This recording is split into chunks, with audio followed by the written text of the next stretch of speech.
In this video, we'll explain how to take the wedge product of two general differential forms.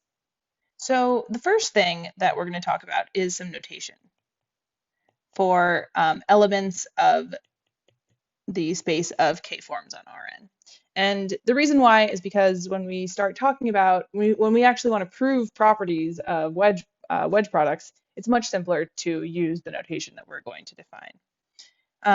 So I'm going to let I sub kn be the set of all I1 through ik, so k numbers, which are between 1 and n, and written in strictly increasing order. So for example, I2, 4, and here because n is less than 10, I'm just going to drop the tuple notation, so I'll just write 1, 2 to denote the tuple 1, 2. Then the next element will be 1, 3, 1, 4, 2, 3, 2, 4, and 3, 4. So this is going to be basically all sets of 2 from the numbers 1 through 4, and then written in increasing order. So the point of this is all elements of lambda k of Rn, so all k-forms on Rn, can be written alpha is the sum for I in curly ikn, some coefficient a sub I, dx I1, wedge dx I2, wedge all the way out to dx ik. And I'm also going to make the notation that I'm going to call this k-fold wedge product dx superscript I. And the reason this is because I can always choose this increasing notation because I can always switch two entries in my k-fold wedge product and just change the sign of a sub I. And then I'm never going to get, I have all these inequalities because I'm never going to get any two elements the same because then a sub I would just be 0. So as an example, let's just let alpha be, say, 5 dx1 wedge dx2 plus dx 2 wedge dx4 on R4. And in this case, I have 6 alpha sub i's, so I have to figure out what alpha 1, 2 is, alpha 1, 3, alpha 1, or sorry, a1, 4, a2, 3, a2, 4, and a3, 4. So a1, 2 here is 5. a1, 3, well, there's no dx3 wedge dx, or dx1 wedge dx3 term, so this is 0. Same with a1, 4, same with a2, 3, and then a2, 4 now is 1, and a3, 4 is 0. So that's how this notation works. Okay, so how are we going to use this to define the general wedge product? So all k-forms can be written in this way. So I'm going to define the general wedge product of a k-form and an L-form as the sum over I in ikn, a sub I, dxi, wedge sum over j in iln, b sub I, dxj, as the sum over I and j. So I, remember, is in ikn and j is in iln. So this is a k-form and b is or beta is an L form. And we might drop this part of the subscript just when it's understood. So this is the sum of the product of a sub I, b sub j, times the wedge product of dx superscript I wedge dx superscript j. So this is how I'm going to define the wedge product of two general forms. Okay, so using this definition, I can prove several properties of the wedge product.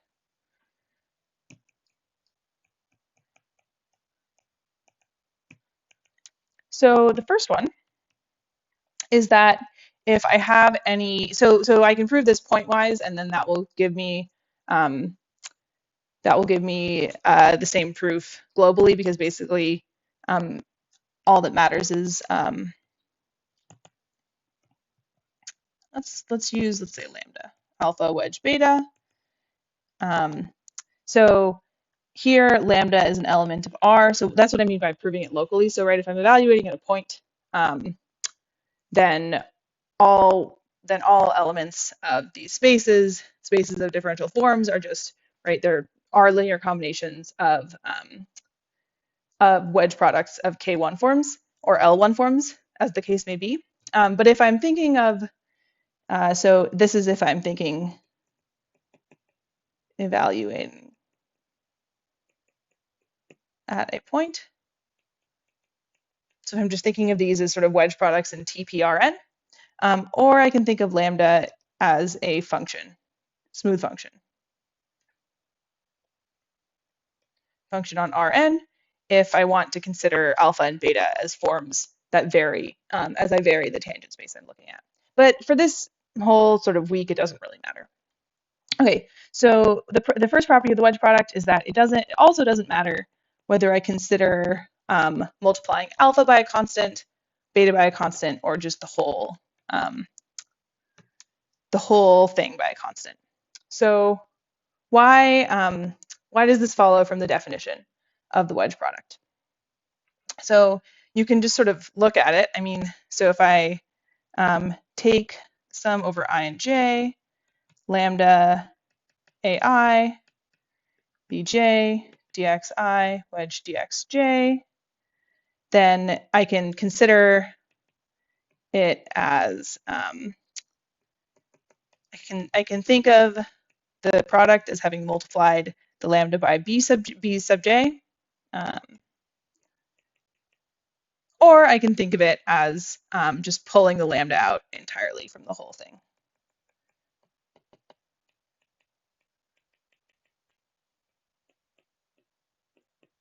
And I forgot the wedge products there. Okay, so the second property is distributivity. So this is if I have alpha 1 plus alpha 2 and I'm wedging it with beta. This is the same thing as alpha 1 wedge beta plus alpha 2 wedge beta. And then there's a similar property for beta.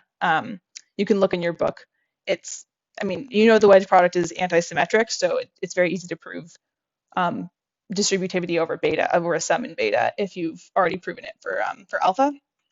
We actually kind of proved this last time, but it's basically a similar thing. So if I have, so on the left-hand side, what I'll have is sum over ij of a sort of, I'll use a superscript here, a1i plus a2i times bj dxi, whoops, dxi wedge dxj. And then that's the same thing as if I just distributed. ai1 bj dxi wedge dxj plus the sum over I and j ai1 bj dxi wedge dxj. And the third property is sort of more general anti-commutativity. So it's that alpha wedge beta is equal to -1 to the k times L beta wedge alpha. So this follows,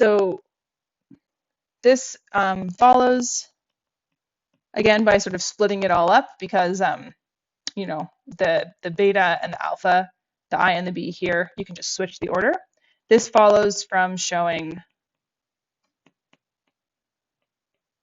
that dxi wedge dxj is -1 to the kl dxj wedge dxi.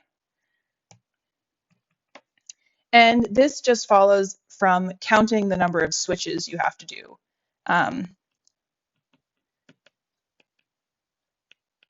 True, so that's true because each j coordinate, so each thing that's of the form dxj something, has to sort of cross over k places. So for each of the L x sub j terms, there are k places corresponding to, but not necessarily exactly being the dxi coordinates that it has to cross over, so that gives you L times J switches. Okay, so those are the main properties of the wedge product that we're using our formula to prove. And then the final thing that we're going to talk about today is a second formula for the wedge product. Or not necessarily today. I mean, I don't know when you're watching this, if you're doing it in the same day as other videos, but the final thing in this video.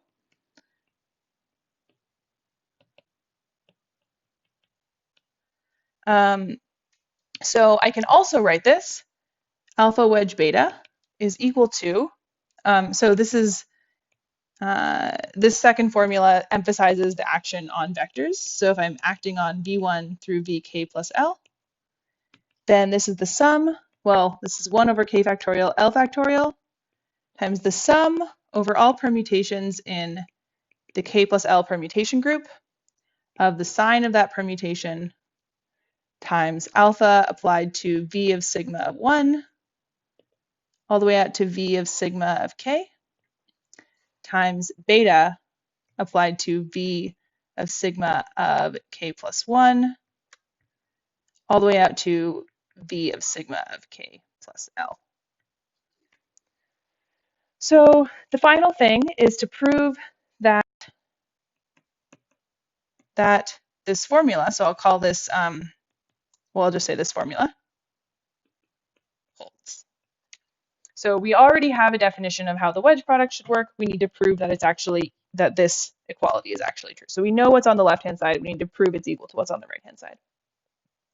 Okay, so the way we're going to do that is let's expand what happens when I plug in v1 through vk plus l to my original formula. So I know that alpha wedge beta v1 through vk plus l is equal to the sum over I and j of ai bj times dxi wedge dxj applied to v1 through vk plus l. And then now using the determinant definition of the wedge product, this is the sum over I and j of ai bj of the determinant, so sum over sigma in sk plus l of the sine of sigma times the product from m equals 1 to k plus l of d. So I'm going to write some notation down and then I'll explain it in a moment. So d iota sigma of m of v of m, where the set I1 through IK concatenated with J1 through JL. I'm just going to give this all, I'm going to rename everything. Actually, iota is not a great letter because we're going to be using it for something else in the next video. Let's see, I can't use K. Okay, I'll use P. P is not great either, but we'll just use it for now. So P1 through PK plus L. Okay, so those are just renumbering the indices. Okay, so now let's figure out what this formula here tells us. So what I should be getting is, so here's my my first formula. Okay, so now for my second formula, 1 over k factorial L factorial times the sum over sigma. So let's not use the same thing. Let's just use tau in sk plus L times the sine of tau. Now I need to apply alpha to v sigma 1 through v sigma k and multiply that by beta applied to v sigma k plus 1 through v sigma k plus L. So this is going to be the sum from overall I of ai dxi applied to V sigma 1 through V sigma k times the sum over j bj dxj V sigma k plus 1 through V sigma, and these sigmas are taus. Sorry about that. V tau 1, tau k plus 1, tau k plus L. Okay. Oh, and I think I should have, so remember, if you need to, maybe pause the video and just go back and convince yourself that this is the entry in the ith row and so sigma sub mth row and mth column of the matrix that you need to take the determinant of to compute this. Okay, so in the second formula, now what I can do is I can just sort of expand this product. So this is 1 over k factorial L factorial tau in sk plus L sine of tau. This is just the sum over all I and j in the appropriate I sub kn space and I sub ln space of the product ai bj times dxi. So this is some determinant.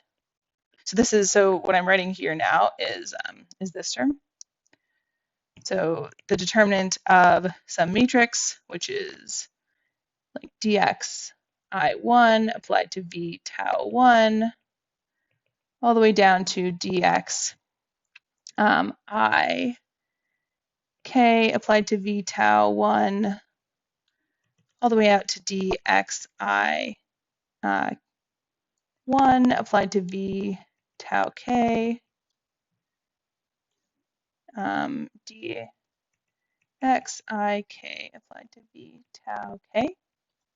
And then I need to multiply this by a similar determinant computing the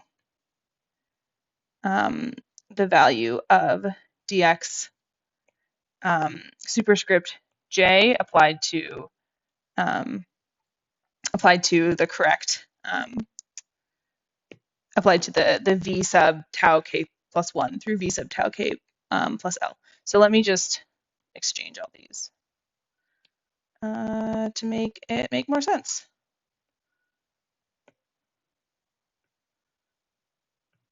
Okay, so here I have J1 through JL, J1 through JL, and this should be tau k plus 1, tau k plus 1, and this will be tau k plus L, tau k plus L. Okay, so now what I can do is I can take this whole thing and just switch. Oh, I need everything. So let's see if I can get this. Whoops. Okay, one last try. Actually, let me just rewrite this. So 1 over k factorial L factorial. Because the i's and the j's don't affect the permutation, I can just switch the order of summation. So sum over I j, ai bj, sum over tau in sk plus L, sine of tau, times the appropriate determinants. So I'm not going to rewrite them. I'll just write them as the dxi term times the dxj term. And now, okay, so now I need to compare what I'm trying to do. So I need to show that this is equal to this. So it would suffice if I can show that for each pair ij, the summand here is equal to the summand here. So that's now what I'm going to do, multiplied by this constant in the front. Okay, so my new goal, to show that the sum over sigma in sk plus L sine of sigma times the determinant of well, let me just write down the whole thing. Product from m equals 1 to k plus l dx sigma of m applied to v of m is equal to 1 over k factorial l factorial times the sum of tau in sk plus l sine of tau times the dx I term, which I'll now actually write out again. So this is the determinant of this matrix, dxi1 v sigma of 1 dxi k v sigma of k all the way out to dxi1 v sigma of k. Whoops, this is a mistake. This should be a v sigma of 1. And then I get dxi k v sigma of k. And these are not sigmas, these are taus. And so we're going to get to, like right now, the reason why I've been so careful about keeping my taus and my sigmas separate. So, and then times a similar dxj term. So